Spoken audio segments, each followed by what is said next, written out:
Hello everybody and welcome back to another guide and another title. This one is the heavily requested title as per the poll, which you guys should vote in by clicking the little card icon or just by letting me know in the comments down below which title I should do next. But we are talking about Blacksmith, of course. Now let me start off by saying this title is going to require a lot of time and a lot of RNG.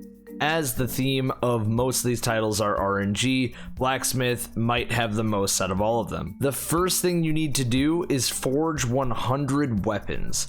This means from research frames and Black Armory frames, you can forge 100 weapons. What does that exactly mean though? When you make a ballistic log by talking to Ada1, all you want to do is make sure that you research that frame and then you have the materials needed. They're called modulus reports. You need a certain amount of them to make a research frame so that you can go into a forge, do whatever you need for that weapon, and keep on grinding. If you pick up something like a pulse rifle, it'll tell you to get 20 kills, multi-kills, and then go into the frame after that. But one of the steps that's really annoying is you want to make sure that you go back to Ada.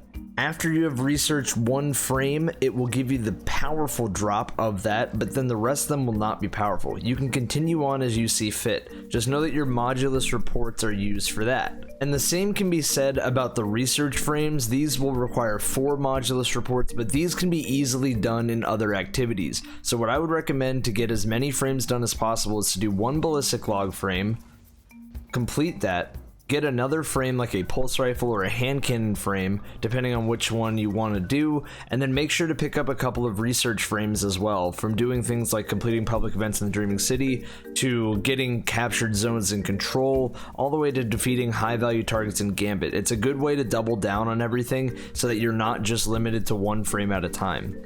As far as the next one goes, it's completing special bounties for the Black Armory. So once again, this one falls into the RNG that is this title. So when you complete a daily bounty, you do have the chance of getting a special bounty that will drop powerful gear. You need to complete 6 of these in order to get this triumph. It is very rare that you get these, but just keep doing your dailies on all your characters and eventually you will. The next step is to do 30 Black Armory bounties. Once again, these are just doing the daily bounties and just making sure that you're on top of that. It's pretty straightforward here for that one, so you guys won't have much of a problem with that one. The next one is actually a secret triumph, but I have this one unlocked. It is a study in Obsidian and completing the Obsidian Accelerator. So this is a secret mission after another weapon, which we will talk about, that you get this quest, okay? We'll come back to that one in the future. For now, just know that that quest must be done in order to get the title. The next one is the EDZ Black Armory Smith. Forge all Black Armory weapon types in the EDZ Forges. I mean, this one's pretty straightforward. As long as you're forging different weapons, you'll get this one no problem. The next one is the Nessus Black Armory Smith. Forge all Black Armory weapons in Nessus Forges. So once again, just like the EDZ, make sure you're forging all the different weapon types on that planet. Nessus is whatever. Nessus is a planet now. And the next one is Master Blaster. Get kills with Jotunn at the Volunder Forge. This one is pretty straightforward. We'll talk about how to get Jotunn in a little bit, but Volunder Forge is the first forge that you unlock. Just make sure you get 500 kills with Jotunn. I would recommend running something like a fusion rifle scavenger and some kind of fusion rifle reserve so that you can keep Jotunn ammo going the whole time, and then just keep playing it. Clean up on 5, get kills with threat level at the Bergusia Forge. Bergusia Forge was the final forge that was unlocked after the whole Niobe Labs fiasco, and if you're wondering how do I get threat level is obtained through the raid Scourge of the Past. If you can't get the raid done or you need the raid done, trust me, you're gonna need it for the title. So if you get threat level, just make sure to get 500 kills. And like I said with Jotunn, just run shotgun scavenger this time and run some kind of shotgun reserves. You can use something like DIM, Destiny Item Manager Chrome extension. That will be very, very helpful for this, just so you can search up shotgun reserves, you can search up fusion rifle reserves, you can search up all those kind of stuff on DIM. DIM is very, very helpful. The next one is get 500 kills at Gofanin Forge with Le Monarque. I hope I said that right. All you have to do is, once again, we'll talk about how to get Lou Monarch. All you have to do is get 500 kills at Gofanin with this bow. Pretty straightforward once again. The next one is Reunited Siblings. Get kills with Izanagi's Burden at the Izanami Forge. And once again, we will talk about the Izanagi's Burden quest. Trust me, but all you gotta do right now is get 500 kills with it at the Izanami Forge. The next one is Like a Diamond. Complete the flawless version of Scourge of the Past. Now, I was supposed to have a video out on Like a Diamond, but if I had some very quick tips, it would be as follows. Just make sure that you're not sparrowing through everything like a madman. Make sure that you have coordination with your team, have proper callouts, go slow, and you only need 2 people to get through the sparrow section. You don't need a full team. Make sure right when you get to the end of the sparrow section, you hit the button, or if you get the chest, make sure after you go through the chest area to just wait for it to say new objective, and then have everybody join up and just wait for everybody to join the game before you move forward. Like a Diamond is pretty easy. It just comes down to the simple things. Just keep trying, and I believe that you will get it. Also, to activate it, all you have to do is hit the buttons that are around the first encounter. There's about 5 of them, I believe, so just make sure that you are on top of that.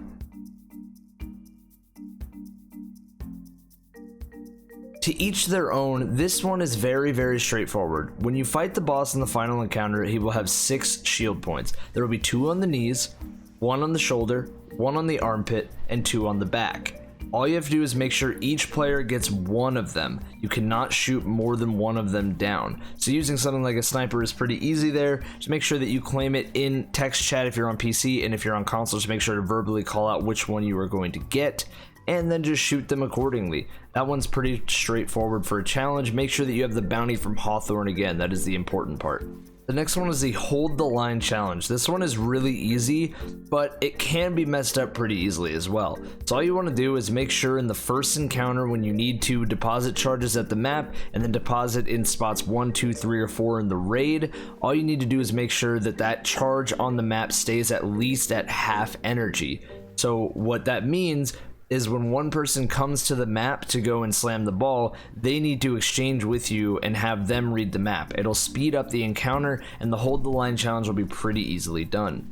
Now for the next one, it is complete the all for one, one for all challenge. Probably the hardest challenge that we have in the year 2 raids from Last Wish, Scourge, and Crown of Sorrow. This one is probably the hardest of all of them, so let me explain. So the setup for this is that each player must dunk 1 of each symbol during the fight. So if you know how this encounter works, this may sound just truly annoying, and it is, but it's also really easy. So the first thing you need to do is break your team into 2 groups of 3. Just make sure the people who were above ground before then go below ground after. So what this means is you have the 3 raiders that usually stay up go down to the bottom first. That way if they mess it up, it's easy to restart, and it'll give them more experience with going down below. Once you break up the teams, just do the fight like you normally would. Have the first team go down to the hole, grab a buff, and once all 3 players have a buff, call for the above ground team to kill the servitor, unleashing the people who were down below. The buff holders will dunk in their respective places, the circle one, square, triangle one, and then they'll go back down to grab another buff. You can repeat this process until you spawn a tank, but it is crucial that each player remembers which buff they have and haven't gotten. So what I typically do is in text chat, I will write down which teams get which buffs in which order, and then you need to rotate buffs. It's just important that everybody gets each buff.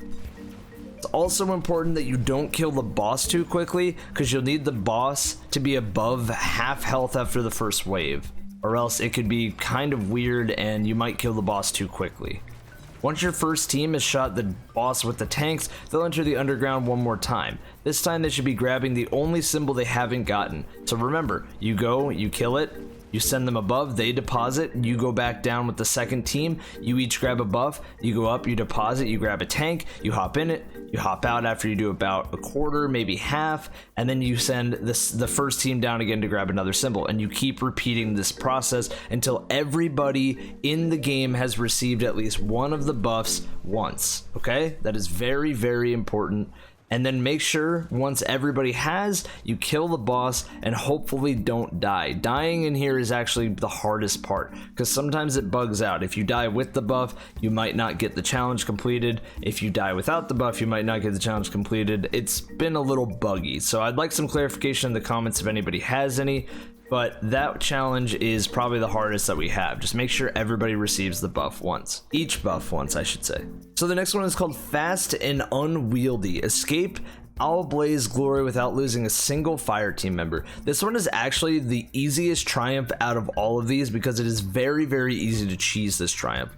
When you are going through and your team is hitting the buttons on the top, left, and right of the Sparrow Racing encounter of the raid, all you want to do is make sure that the final guardian that makes it through, or the final guardians that make it through, sit at the top in front of where the chest is going to be, in that doorway, not too close to the chest to open it.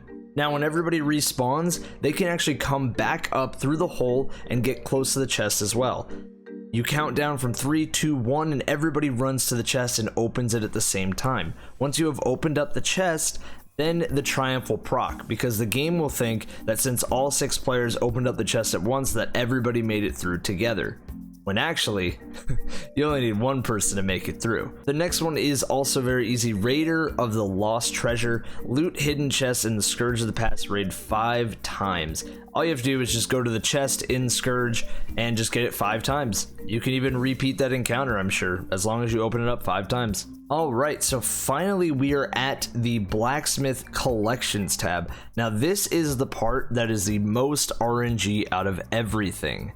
So let me go through this one step at a time. In order to get all of these weapons like Spiteful Fang, Blast Furnace, Ringing Nail, Kindled Orchid, Chitara's Gaze, Hammerhead, and Striker's Surehand, you must have completed the Black Armory quest line by unlocking all of the forges. You can do all these weapons, and now they even made it so they're there at all times for you to get, so just take it slow and just complete these weapons accordingly. The next one is the Platinum Starling. This ship is from the triumph of completing 100 weapon frames. The ship actually looks really cool, and I'm glad that they gave you an exotic ship for doing 100 frames. However, that grind was not fun at all. So I'd recommend throwing on a podcast. I actually have a podcast with Sweatsicle. If you guys are curious, you want to do something in the background, I don't know, shameless plug, shameless plug. The next one is the Might of Volunder, Gofanon's Hammer, and Tear of Izanami's emblems, and Steel of Bergusia emblem. So all of these emblems are RNG drops, but you will just get these by playing at these forges. So Might of Volunder is obviously the Volunder's Forge, Gofanon's Hammer is just doing Gofanon Forge, Tear of Izanami is doing Izanami's Forge, and Steel of Bergusia is doing Bergusia Forge. All you have to do is complete them, and eventually you'll get the emblems to drop just by playing. The next one is Obsidian Dreams. This one is from that quest that I told you about after getting the Izanagi's Burden. We will talk about that a little bit more when we get to Izanagi's Burden. The next one is the New Age Black Armory Shader. This will drop on any of the legendary weapons that you get. So as long as you get something like a Blast Furnace, it will probably drop on here. The next one is Refurbished Black Armory. So it's kind of weird. Whenever you get a blue weapon to drop from a forge and you dismantle it, you have a chance to get this shader. The shader is already on the weapon, but you have a chance to get it to drop from dismantling that weapon. So once again, this is an RNG shader. The next one is Rasmussen Clan. This shader is only obtainable through Volunder Forge. So what you want to do is you want to pick up these things called Forge Polymers.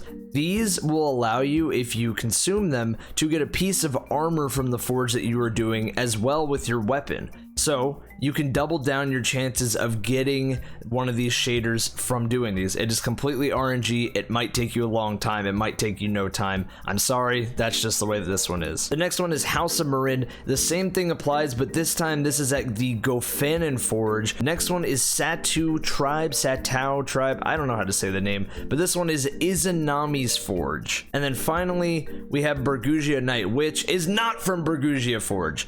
Bergusia Knight only drops on curated weapons and curated armor. So if you get a weapon with a gold border, that means it's curated. If you dismantle that, you are guaranteed to get Bergusia Knight.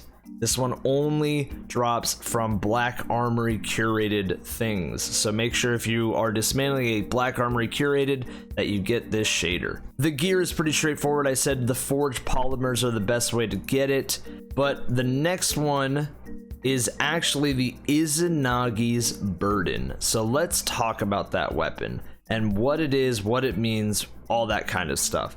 The Izanagi's Burden has a whole questline which I will link in the description of this video. But the point is, and what I want to save you guys, is make sure if you get one of those special bounties that you are also working on Izanagi's Burden at the same time. The reason why I say that is there is a step in Izanagi's Burden which will require you to complete the Shattered Throne, and after that step it will require you to turn in a special bounty.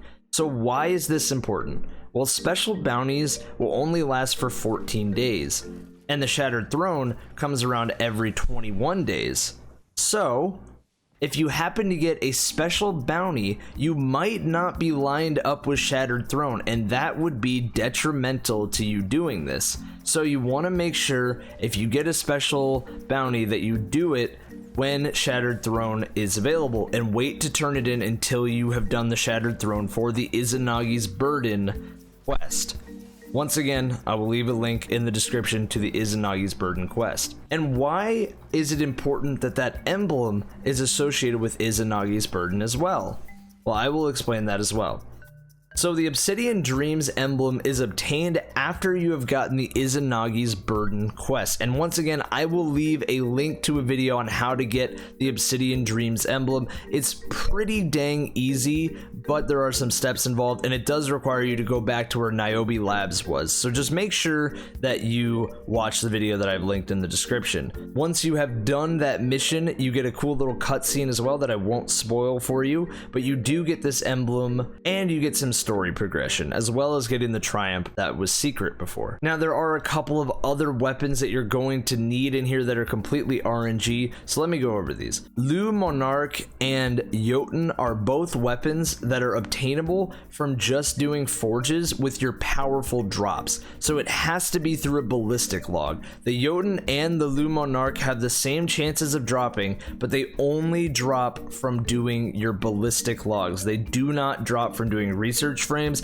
and they do not drop from doing the blue frames, so you're powerful. So make sure that if you want these weapons really badly, that you do the Black Armory quests on all three characters. That will give you the best chances of getting these two weapons. Anyway guys, that is all for the Blacksmith title. I say that is all in a very, very somber way, because realistically this title is pure RNG and pure grinding. There is no raid exotic needed. You do not need the anarchy. However, there is a lot more grinding and a lot more RNG associated with this title over almost any of the titles in the bunch. Remember, if you guys did like this video, a subscription would be awesome, as well as a like, a comment on which one you want next, and you guys can vote in the poll. I want to finally say that I am streaming on Twitch. I do this stuff a lot. I help people with raids. I just enjoy gaming on Twitch, so if you guys have any questions for me, you can head on over there. I really appreciate your time watching this video, and until next time, hope you guys do well. I love your faces, and I'll see you then.